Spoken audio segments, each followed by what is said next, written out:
bought another cantankerous carbureted motorcycle. Because I guess I'm just a glutton for punishment. And not only did I buy another carbureted motorcycle, I bought a crashed bike that has been sitting for a year, and this motorcycle just isn't any old motorcycle. It's an Amazon bike. What could possibly go wrong? Oh, right, yeah, it doesn't start, or it starts, but it doesn't run. Although sometimes it runs, and sometimes it doesn't start. What did I do this time?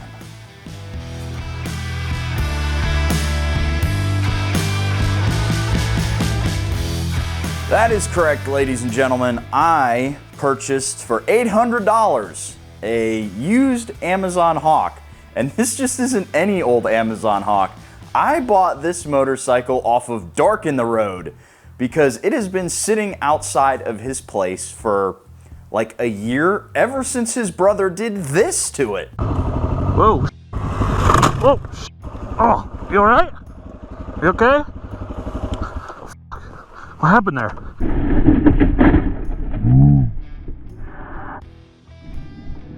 So, needless to say, this motorcycle needs a little bit of work, but it came with a new dashboard and it came with one new fork.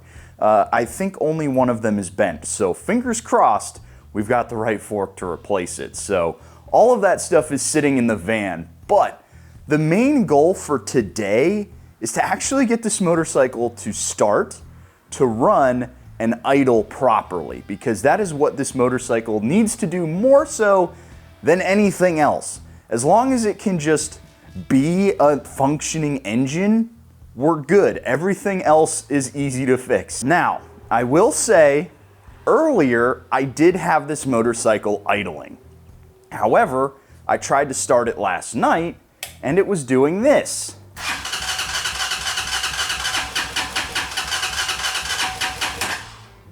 Just doing that, which makes me think that the spark might not actually be getting to the motor. So we got a lot of work. I'm starting early and I already know we're off to the auto parts store first and foremost. So let's get in the car and let's go get some tools.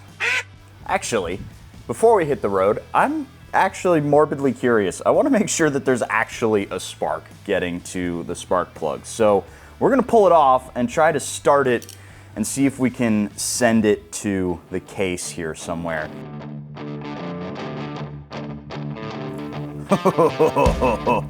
Yeah, that is, that's not right.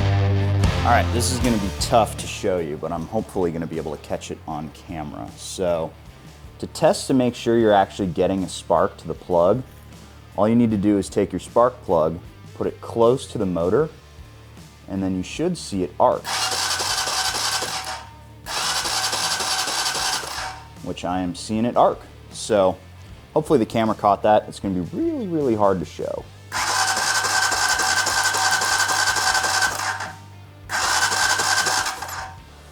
Let's try to start it just one more time. Whoa. Okay, we're close. I have a feeling that the reason why it wasn't running for Dork is because the choke was on.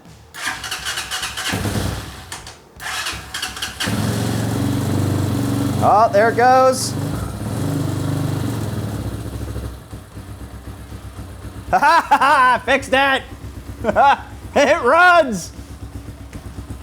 Horribly, but it runs. I'm pretty sure it's idling at like 12 RPM, which is just a smidgen low for a motorcycle. But it's idling. Let's see if we can improve that here before we actually get on the road. I'm curious now. So unfortunately, the geniuses at the factory decided to put a security Torx right in there, and I don't have those. So we're having to adjust this the hard way.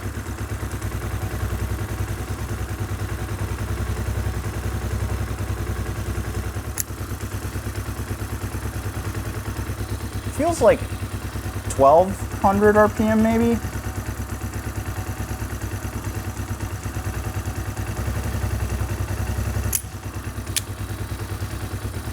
That feels a bit more appropriate. Aw. Okay, so stumbling off idle. That is probably that screw down at the bottom.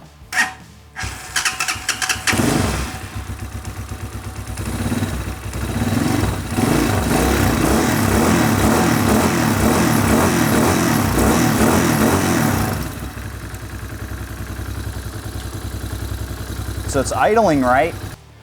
Well, we might actually be getting a lot more done with this motorcycle today than I originally thought, which is super, super cool. So we do have the bike running. Turn it on. Or maybe not. Frickin' thing.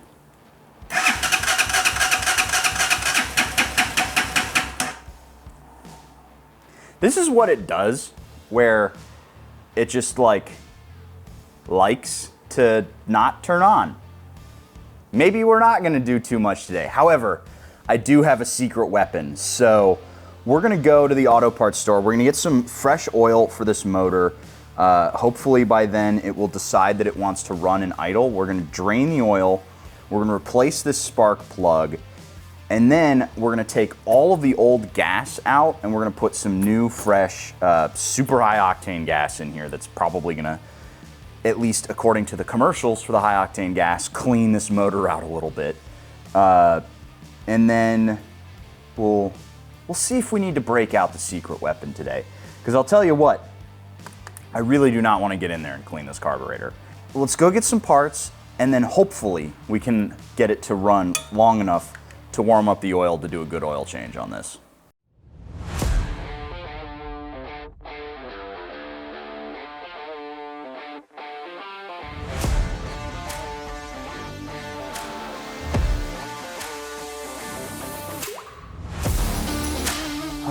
Shade tree surgeon, eat your heart out.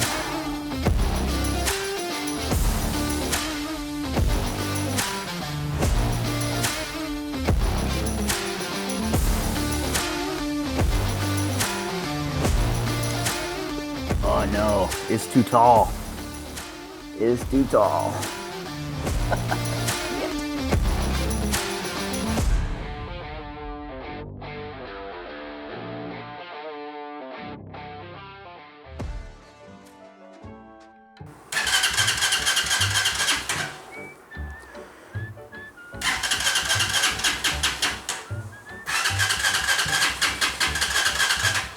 God damn it, really? What the fuck?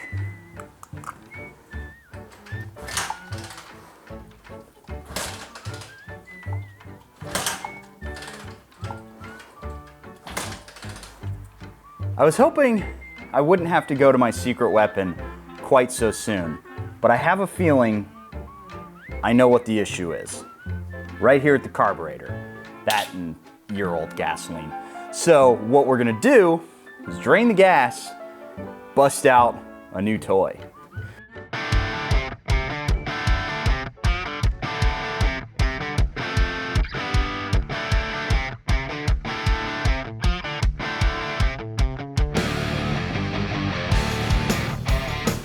Oh nice, nothing's broken on this piece.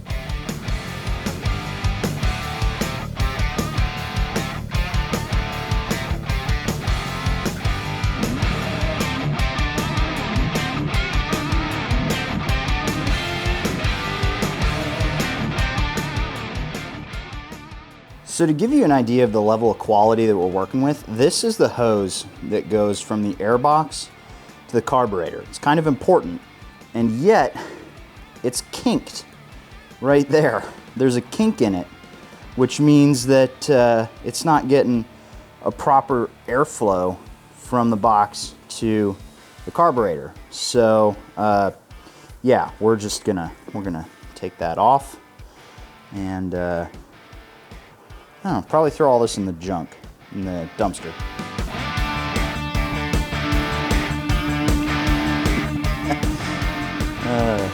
Yeah, there's your gasket.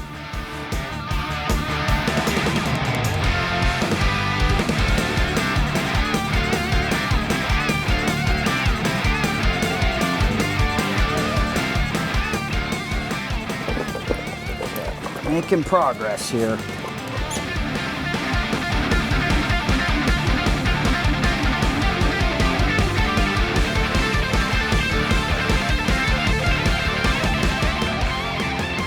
Okay, so I got the airbox out. It took a little bit of fidgeting and finagling, but got it out. The air filter actually looks like it's in pretty decent shape, but you know what? I don't really think we're gonna end up needing this airbox where we're going. There is an issue though with having pulled the airbox.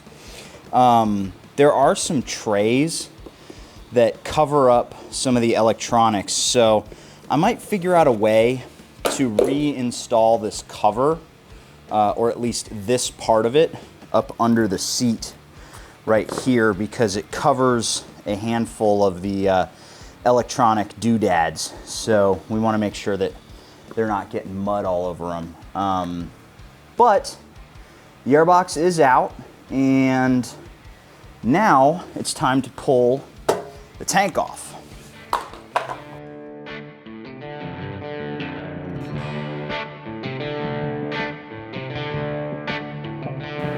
That's not right.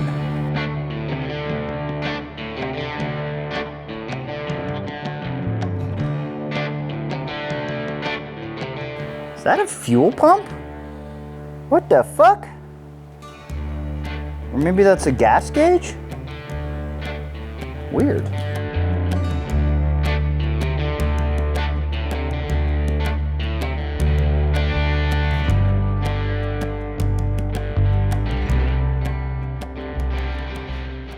My secret weapon for today to improve the way this motorcycle runs and rides is a brand new carburetor, actually, that I purchased from Amazon for 60 bucks, I think, and then a new manifold and a high flow air filter for this bad boy, because, you know, we need to extract as much power as possible out of this. So let's pull this guy out of the box here. So this is basically going to sit right on the carburetor, like so, and this is going to go right there. So we're actually going to delete the original carburetor on this because first of all, it's not as big as it could be, and bigger, mo bigger, mo better. So yeah, we're going to get rid of that. The only issue in the short term is this is the crankcase breather, and it needs vacuum. As my understanding is that it needs vacuum to run, so I'm thinking about a way to install it on the cold air intake side. That, or just run it up here or something and put a pod filter on it.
Okay, so this is the new intake, which should flow a ton more air in, and it's also going directly into the carburetor, which is nice. Then we've got carburetor here with the manifold back in place. I'm gonna have to figure out what to do about the spark plug cable, because I don't like the way that looks, but that's a problem for another day.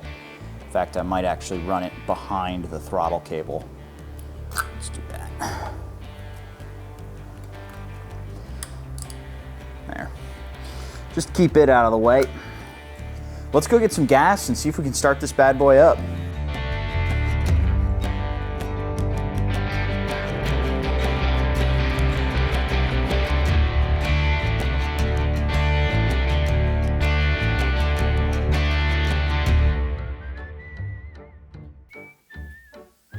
All right, moment of truth.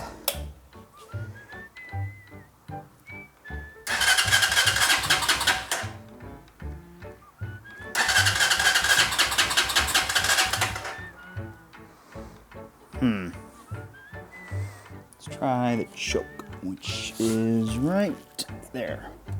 Terrible spot for it, but it's in a choke spot now.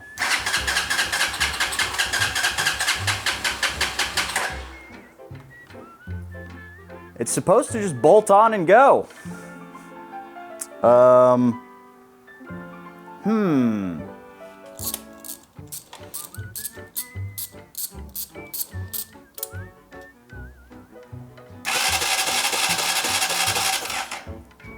No spark.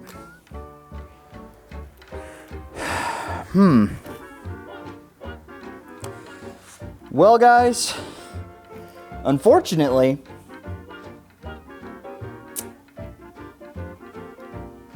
I'm out of ideas for today. I'm gonna have to give this a think and come back to it.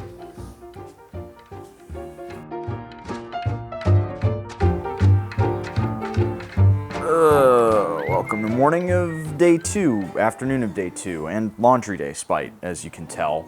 So I spent basically all of yesterday afternoon going over this motorcycle with a pretty fine-tooth comb, and there's not a lot of places where you can fail when it comes to the ignition circuit. There's just not that much happening here, which is the beauty of carbureted motorcycles.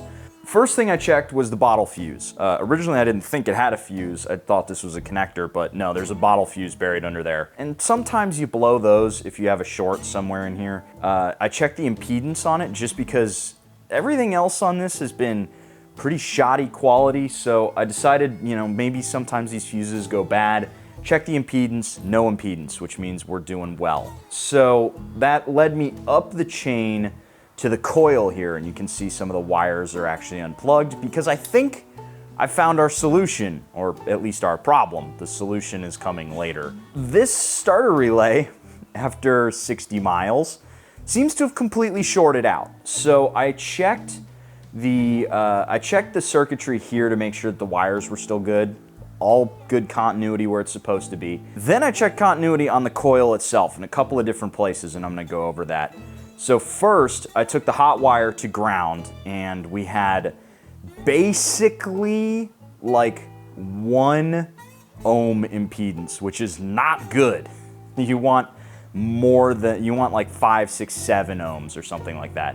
The real problem is when I went from the coil wire to ground. That should be like 5,000 ohms or 100,000 ohms, because essentially my understanding of a starter coil, an ignition coil like this, is it turns the real low voltage off the battery into something that actually can create a real high power lasting spark.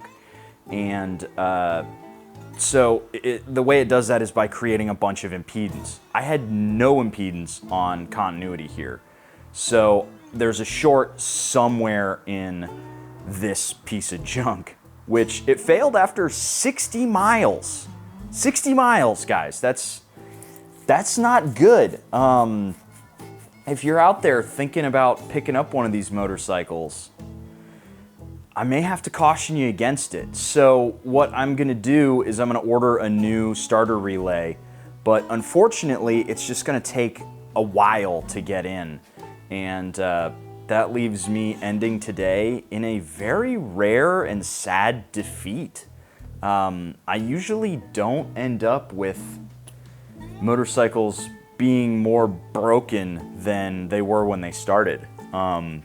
This is a rare day where I have to tap out. I need to come back to this project later.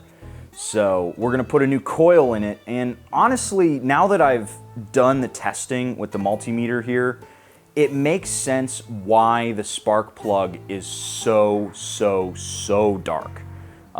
It's just, it's blacker than the blackest black times infinity, and what that could mean, obviously, is a rich condition, or it could mean a bad or weak spark coming from the coil that's not burning all of the gas. So I think that's what our problem was.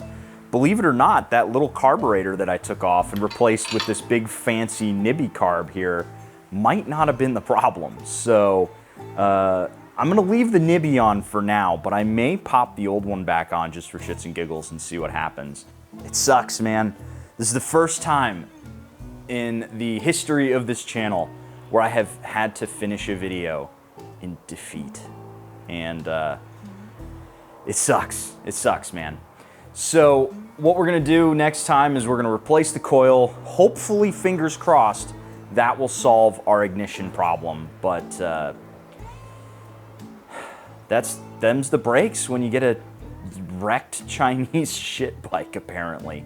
So if you enjoyed this video and you want to follow up with the adventures of the Hawk here, make sure you stay tuned. And if you want to support the series, see these videos early before they go live, click the link down in the description below. Go to the Patreon. It's the best way for you to support this channel. And something tells me I'm going to be going to Amazon a lot to find parts for this motorcycle. So should be interesting. Catch you guys in the next one. See you later.